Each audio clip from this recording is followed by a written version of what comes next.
Hello again. Today I'm going to be looking at a couple of CD Walkmans, personal CD players essentially. Now they're both around the same age. The Panasonic on the left is a model dating back to 2002 and the Sony is 2001. So I'm actually going to start with the older one. So I'll move the Panasonic out of the way, move this Sony into view.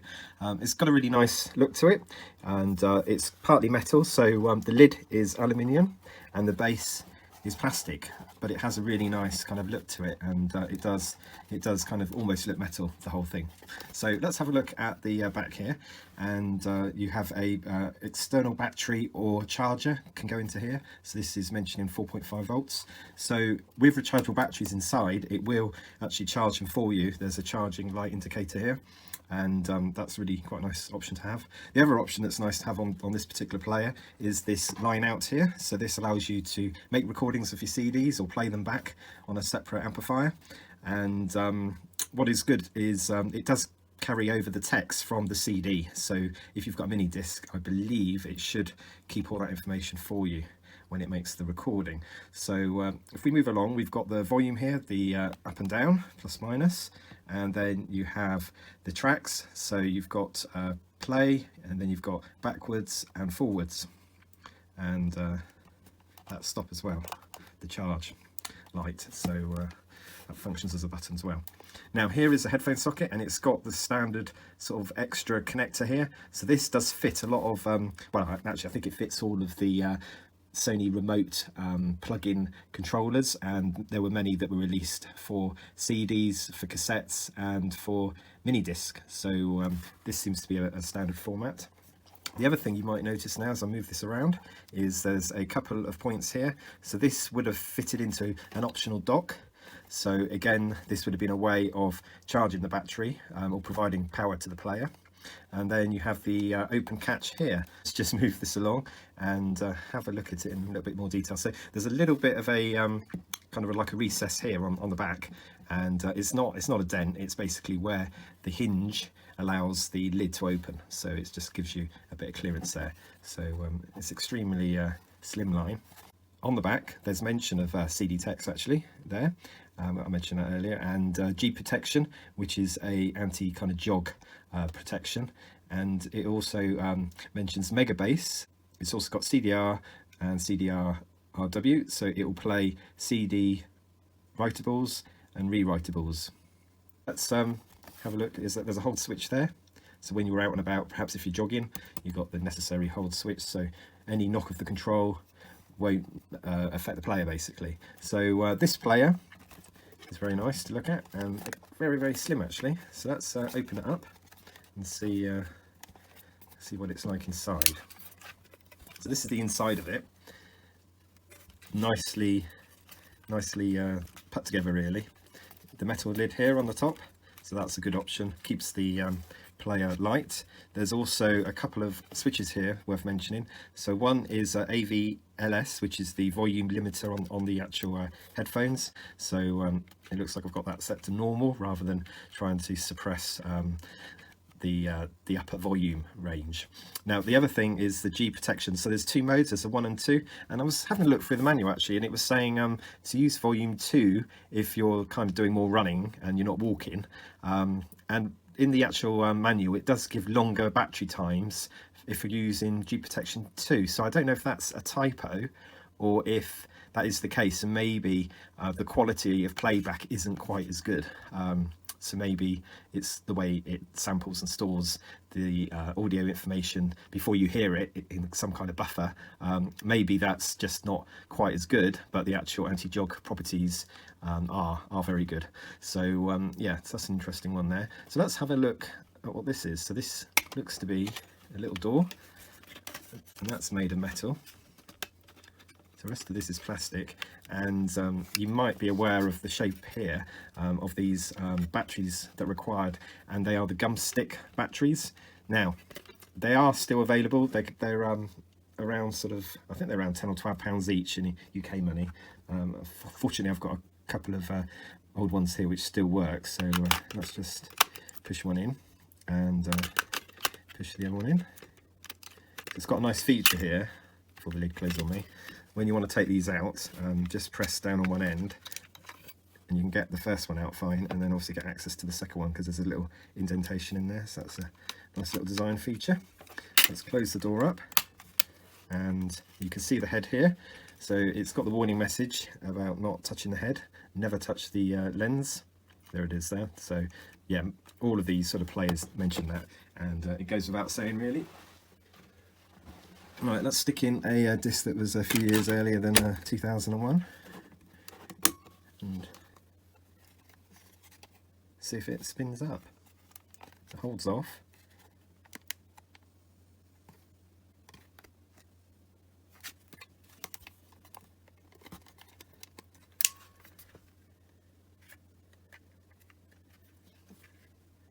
Okay, so there's a catch here, and there will be a button just inside the door there. So if I get something with a point on it, hopefully we can see it spinning around. As if the door's closed.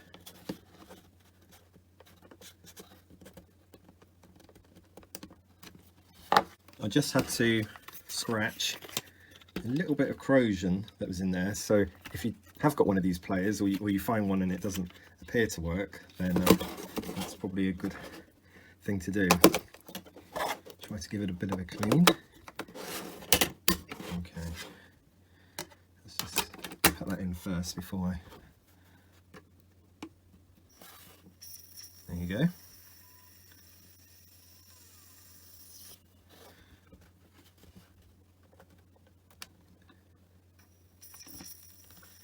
And there it goes. So the good thing really with these CD players is, unlike Walkmans, they didn't suffer from bouts that would deteriorate over time. So the problem with Walkmans is you will often have to take them apart, disassemble them quite a bit to get to some of the bouts on them, and that's something to watch out for if you are collecting cassette Walkmans. Only two problems you're likely to have with CD Walkmans, and that is, one is what I've just shown you with the battery contacts, and the other really being the laser itself. If the laser's worn out or dirty, it may be possible to give it a bit of a clean, but if it's too far gone, then you will have to bin it. So you can see this one working quite well, and what it's doing is it's only reading every few seconds.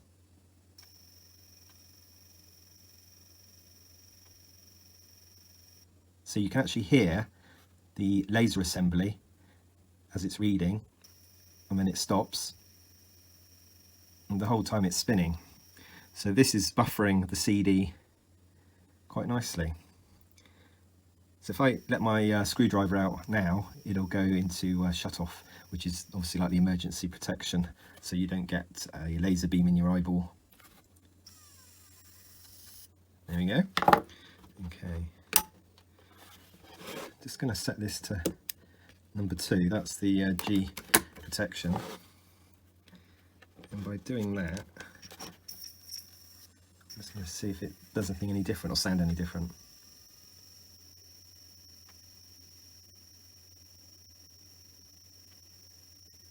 So it could be reading a good 30 seconds ahead or something.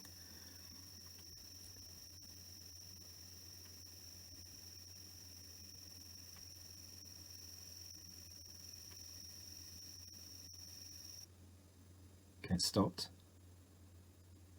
It's spinning.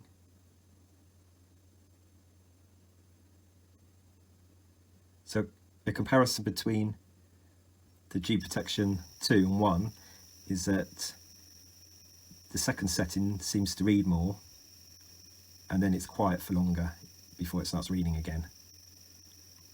Whereas the G Protection 1 seems to be doing it more frequently.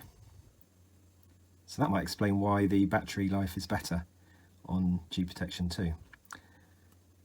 Yeah, it'd be good to know. It'd be good to know. So I won't do a test on the playback yet, and I'd like to get the Panasonic one on the table first.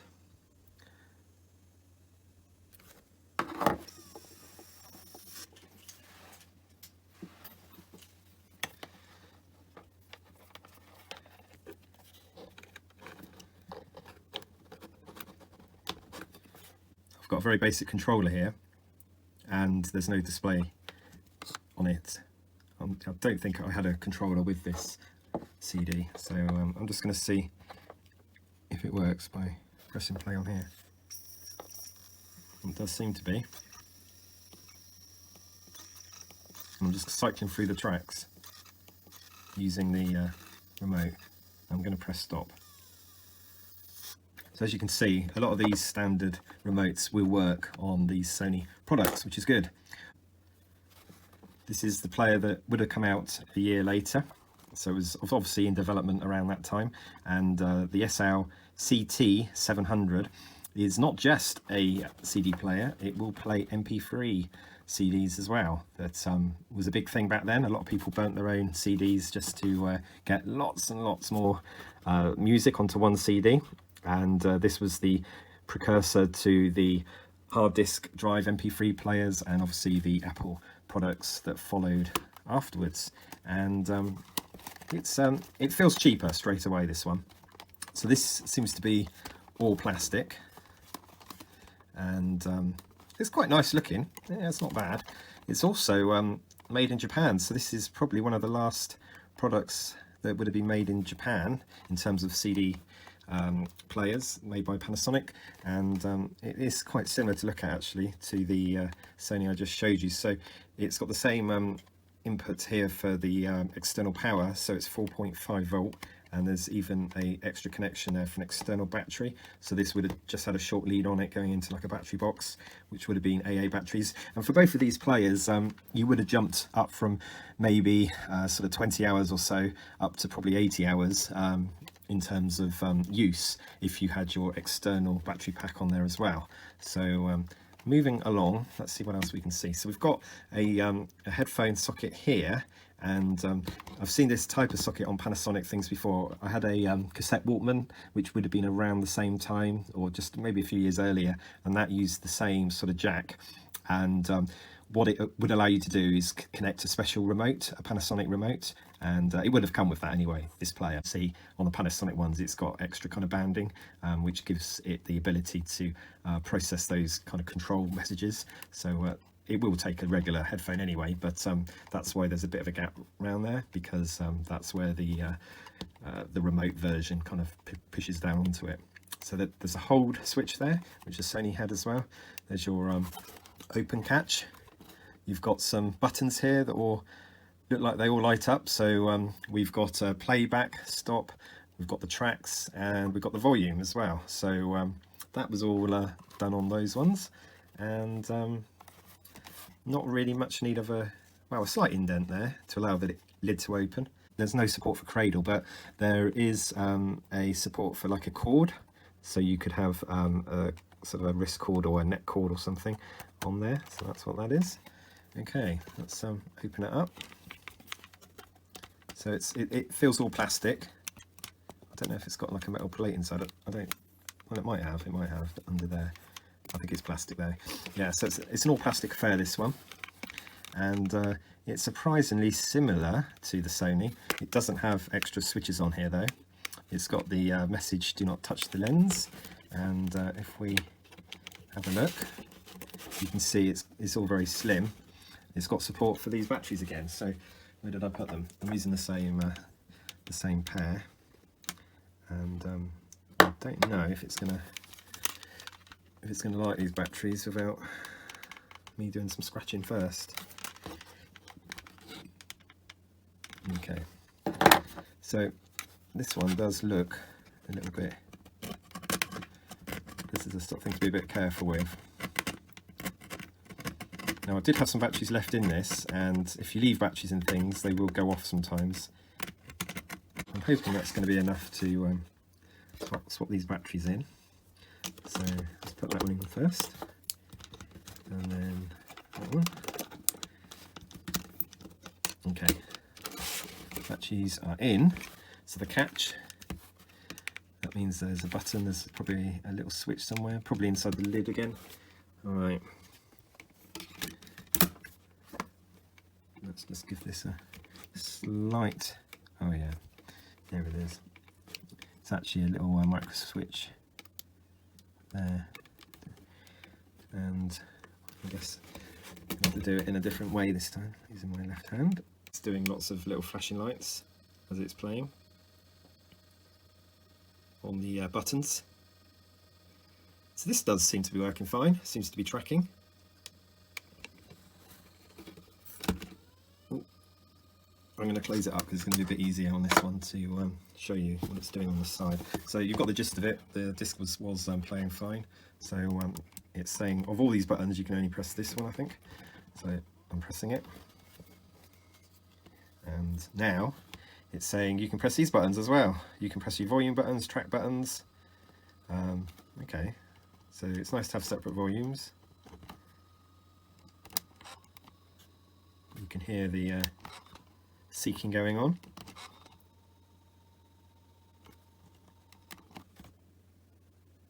And all stop. And then a few seconds later I would imagine that light go off. So that's the Panasonic. Now, it will support MP3 files, as I mentioned previously, and they recommend to use 128 kilobits per second. It will support up to 320 kilobits per second. I think just stick with the 128, and then you've got a reasonable amount of stuff on a CD that way.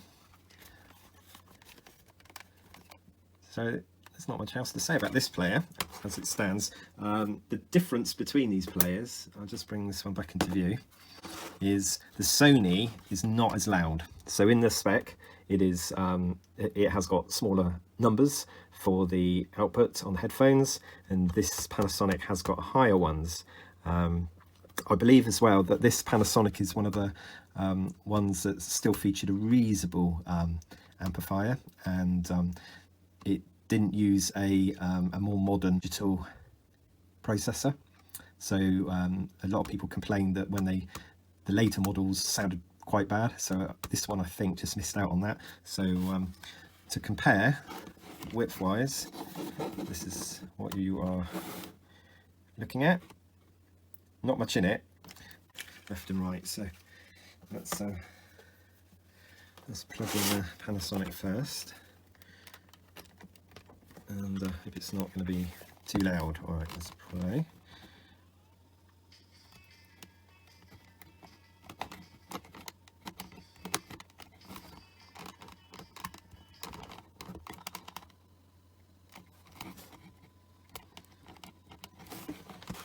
So I'm listening to the song Low by REM. This is quite a good one to test the loudness and the sort of stereo separation on it. I think I've got this maximum now. Now the buttons aren't that easy to use. They need quite a bit of force. So maybe it needs to be disassembled and cleaned up a little bit. Yeah, this back one's not really going back. That one is going. They just need a lot of force. Stop seems to be okay though. And the play. So I think with these buttons, these two in the middle probably got used a lot because these buttons are your reverse and your forward. And they seem to be needing more of a push to make work. But overall, quite pleasing sound. Obviously I need to put it in here.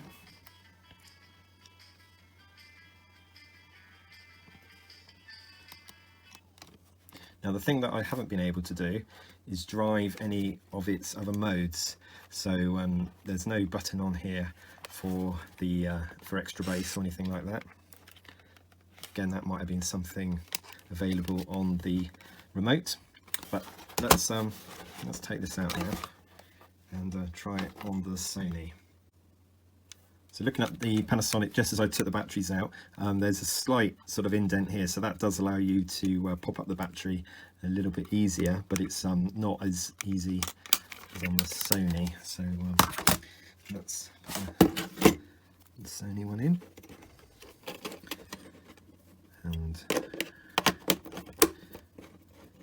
so another thing you could do is install your own custom battery. Okay. Let's put that in, and so looking at this, some of these buttons are multi-use, so compare them, you've got the play, the stop, the backwards, forwards, and the volume. So you've got 6 buttons there. And on the Sony, you've got 5. So you've got the volumes, you've got the stop, and then you've got go back, go forward, and you've also got play in there as well. So the play and the forward are combined, and the play obviously needs to be pressed first to get the thing going. So let's plug that in and fire it up.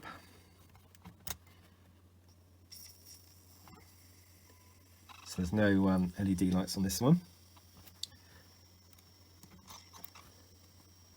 I'm just going to go to the 3rd track. Now that's strange. You'd think the volume would be minus this way, plus this way, but it's not. It's the other way around.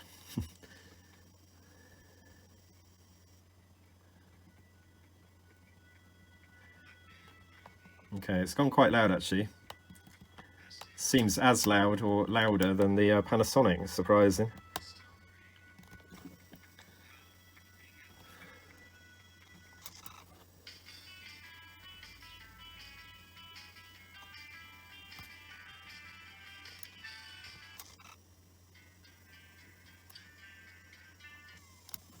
Okay, let's just stick the remote back in. So there's everything on there. There's a hold, volume. Okay.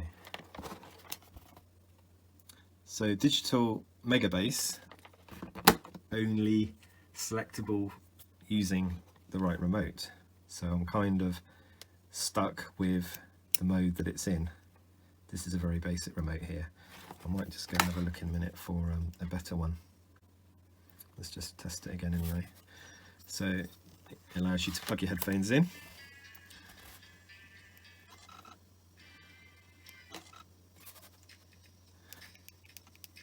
So it's driving these headphones quite well. That's actually pausing it instead.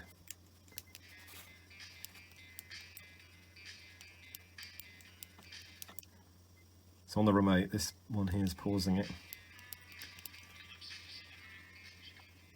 There's the volume on there. Now these remotes certainly do come in all forms. I've had a dig around in an old box. I found a couple of remotes, and this one looks a little bit more high-end than the little white one that I was using just then. The principle's the same. It's got the volume up on this sort of twisty bit and some buttons there. So we're going to see. There you go. When I say it's got the buttons, it's got the it's the volume actually you pull out, and it's got the track and the play and the reverse. So this looks like it's more mated to this. So that's see if I can get it to shift sound mode.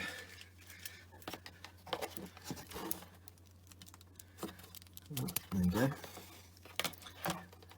Right, let's try to play. Yeah, struggling.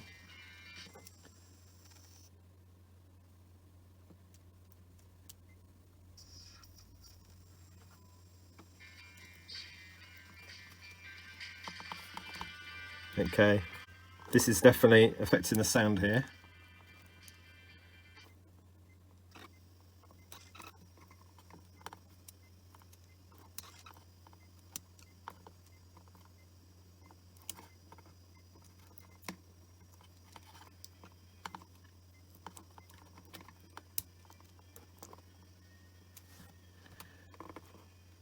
It's a flat.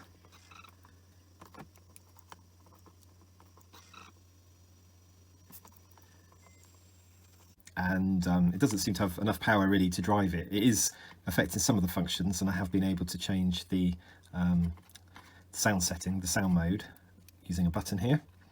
And the main thing I would say though is it's very pleasing. It's very clear, the sound on this CD Walkman. Okay, let's go back to the Panasonic, because I did find this, and I didn't get this remote with this Panasonic, but it's got the connector. here, as I was talking about earlier. So I'm going to hope to at least get the sound mode on the Panasonic changed.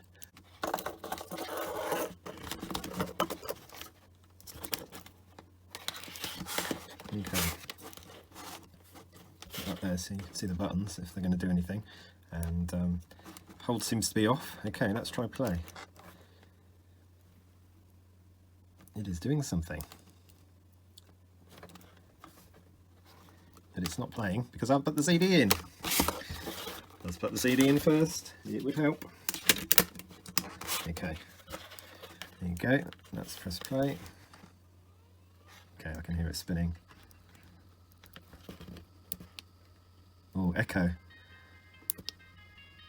Oh, very kind of central, almost mono. I think that's as loud as it go.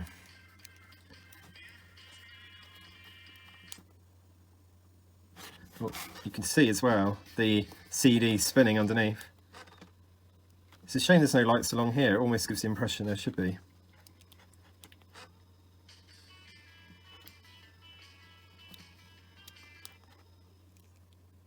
Not bad. So my verdict. They're quite similar, and either one of these, if you can find one, is a good choice, I would say. The sound, I think I would have to give to the Sony, so you will experience better quality using the Sony. And the Panasonic doesn't seem to go as loud, which is strange, because the manual that I've got for both of these online, it does seem like the Panasonic should be the one with more loudness, but it doesn't seem to be. But it has got some good EQ modes to shuffle through.